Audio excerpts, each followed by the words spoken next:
What's going on, everybody? This is Island Hopper TV, and today we're going to show you all around the best islands in the Mediterranean Sea. Let's get started here at number 1. This is Malta, a country all by itself just south of Sicily in Italy.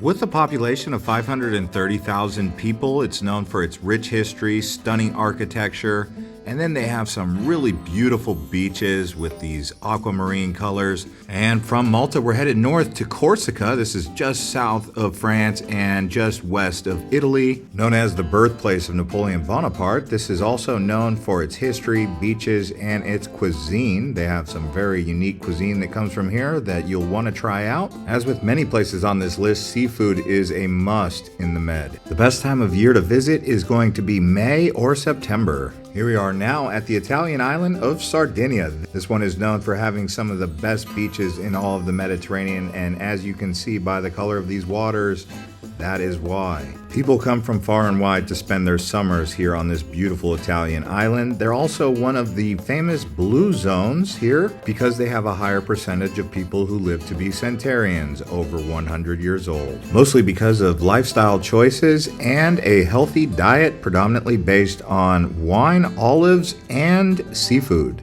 And south of Sardinia is the Italian island of Sicily. This here is the southernmost point of Italy, and it's known for Mount Etna, Europe's tallest active volcano, beautiful Mediterranean beaches, unique cuisine, some of the best in all of Italy, along with famous Italian architecture designs, and the historical sites from the Greeks and Romans. And from Sicily, we're headed north to the smallest Italian island on the list. This here is Capri, known for being a luxurious yachting getaway for people in the area around Positano, just south of Naples. The views you're going to get in Capri are absolutely stunning, and if you get a chance, you're definitely going to want to go out on a boat some way, somehow, going around to some of the grottos and exploring the architecture. Now we're headed out to the Spanish islands known as the Balearic Islands. This here is the smallest, Formenterra.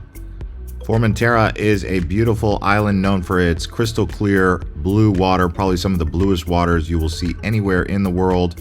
It is actually located just next to Ibiza, so you can easily do a day trip. I would suggest going all the way up to Playa Seis Elites. This is the best beach that I found here in the Mediterranean. Now we're headed over to the party island. This is Ibiza. Now on the north side of the island, they have San Antonio, and on the south side, they have Ibiza Port. And you're going to see many different nightclubs here like Ushuaia, and this is a popular place with British and European uni students. You can easily get out to the Balearic Islands from Spain, ports like Valencia or even Barcelona, or just fly in here to Ibiza. Now, if you're looking for a more tame environment in the Balearic Islands, go to Majorca. Majorca does have a party side, but it's definitely more of a sophisticated vibe. Most of you will be hanging out around Palma, where there's a rich history, but Majorca is known for some of the most beautiful beaches you'll find anywhere in the Mediterranean, and it's quite a big island with lots of mountains, so it could be recommended to actually get a rental car while here, but definitely exploring this island is worth it. And then there's Menorca, which is like Majorca, not as wild as Ibiza or some of the other islands in the Med, but definitely a place to go if you're looking for relaxation, beautiful beaches, and more of a laid-back experience. Now here we are at the far eastern edge of the Mediterranean. This here is Cyprus, which is a very large island, going to take a few days to explore. It's an island country all in of itself.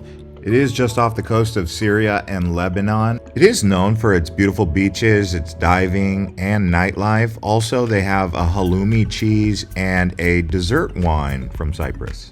From Cyprus, we're headed up towards Croatia. This here is Hvar. Now, there are many islands off the coast of Croatia, known as the Dalmatian Islands, but Hvar seems to be the most famous one that you'll want to visit, at least while getting out here to Croatia, a very beautiful island with pristine beaches and beautiful scenery. And even though Hvar is the only Croatian island on this list, it's important to point out Brač as well as several other islands in this area. Many people have said that some of their favorite islands to go explore are these Croatian islands, so definitely don't skip Croatia. Now here we are at Zakynthos. This is the first of the Greek islands on the list.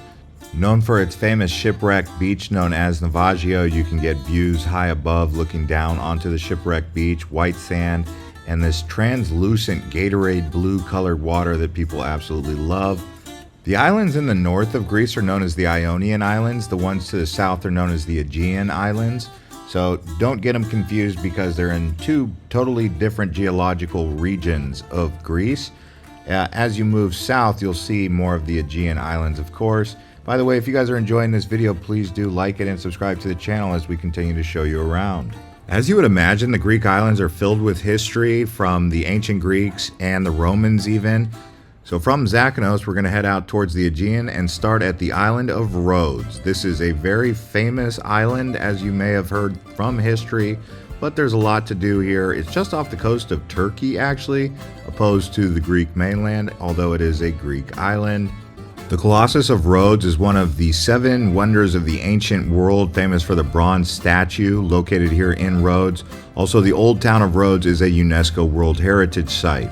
Also, while in Rhodes, you can explore some of the golden beaches around the Aegean here. They've got olive groves, rolling hills, cliffs that drop into the Aegean, wetlands, and mountains to explore. And for me, I must be honest, my favorite islands and my favorite region of the entire Mediterranean is right here off the coast of Turkey, in between Greece, and this is the Aegean Islands. I absolutely love going around here because it's so easy to island hop these islands. It's awesome. Now we're at the largest island in the Greek island chain. This is Crete. It is the 5th largest island in the Mediterranean, and it was the center of the Minoan civilization, Europe's first advanced civilization from 2700 to 1420 BC. Now, there are many beaches that you'll explore here. In fact, I would say Crete is most famously known for its beaches, but don't forget its food and gastronomy scene. And another thing to know about the Greek islands, it gets really hot. I would say not just the Greek islands, but almost all of these islands in the summertime are cooking hot, so make sure you bring sun protection when coming out here. And now we're getting closer to some of the more famous islands. This one here is Mykonos, known for its beach clubs, beaches, just hanging out, chilling on this island. It has gotten expensive over the years, which has forced people to explore more of the Greek islands. So driving around here is not easy as well. The roads are very tight and congested. I like Mykonos maybe for 2 or 3 days, but when you come to Greece, you've got to see Mykonos at least once. Famous for the windmills, they've also got the Little Venice area around the old town of Mykonos port. If you guys are planning to visit any one of these islands like Mykonos or Santorini, we have made more in-depth travel guides for you. I'll put some of those links down below. We also did a Greek Islands travel guide. But you can see here in Mykonos, the sunset is absolutely beautiful. Sun worship seems to be a thing out here. I like it when it goes to nighttime walking around the old Venice area in Mykonos port. And about an hour and a half away by boat is Naxos. Like I said, it's really easy to island hop around here in the Greek islands from Naxos to Santorini to Mykonos. You can kind of go from one to the next. And I do recommend doing that if you've got more than 7 to 10 days in this region. Don't just spend 7 to 10 days on one island unless you're super looking to relax. But Naxos is definitely a bigger island than Mykonos and lots to see here. You will need a rental car for this one. And the famous white structures with the blue roofs, that's all over the Aegean Islands here in Greece. So if you're looking for that kind of architecture, you'll find that in Naxos, you'll find it in Santorini, Mykonos, and many of these islands around here in the Aegean. I love the seafood and the nightlife in Naxos. Now here we are at Milos. I consider this to be the adventure island. Definitely need a rental car for this island.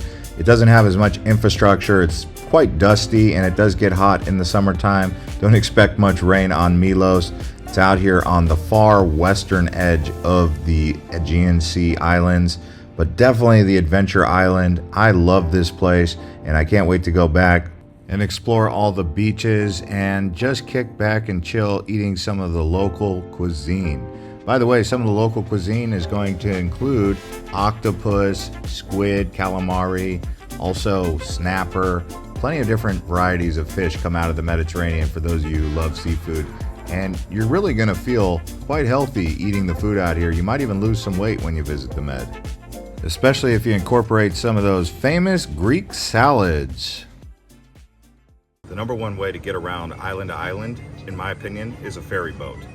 Yeah, so let's talk about the ferries. So when I take the ferries in the Greek islands, and I've taken ferries all around the world, I would say that this is the most efficient ferry network I've seen anywhere in the world. There's not too many places that can compare to the ferries around all of the Mediterranean, but in particular, the Greek islands. So if you're coming out here, definitely be prepared to ride lots of ferries. You don't necessarily need to fly on planes from each island to island. It's all about ferries. They're very efficient. They cost anywhere between $30 to $40.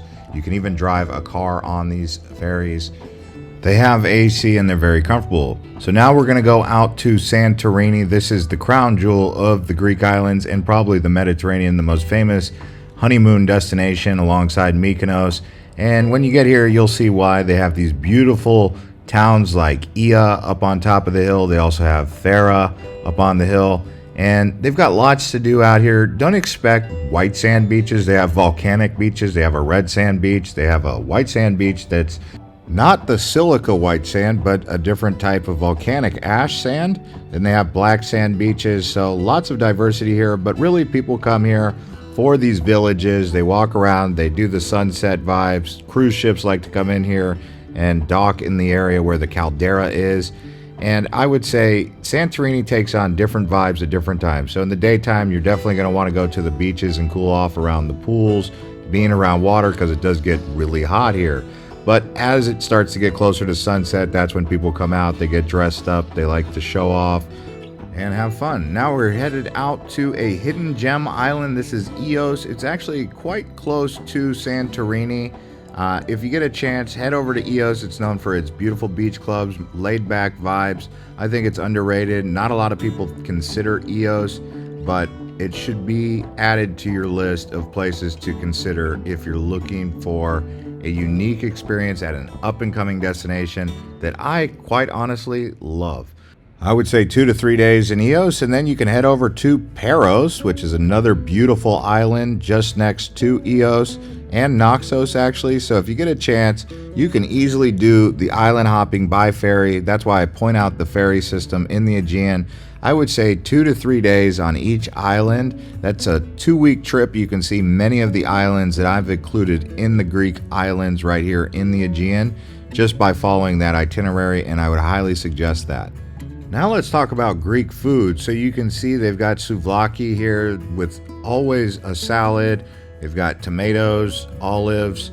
Also, you're going to have plenty of French fries. Lamb and beef are commonly found here, although lamb is probably more common. Goat cheese, or feta as they call it. Then you have lots and lots of fish, which we talked about earlier. So do be ready to eat some seafood here in the Greek islands. And really a beautiful place to explore all across the Mediterranean. Hopefully you guys enjoy your trip. Just remember, it is a big, vast sea all the way from Spain, past Italy, Greece, south of Turkey, and then towards Syria, obviously North Africa to the south.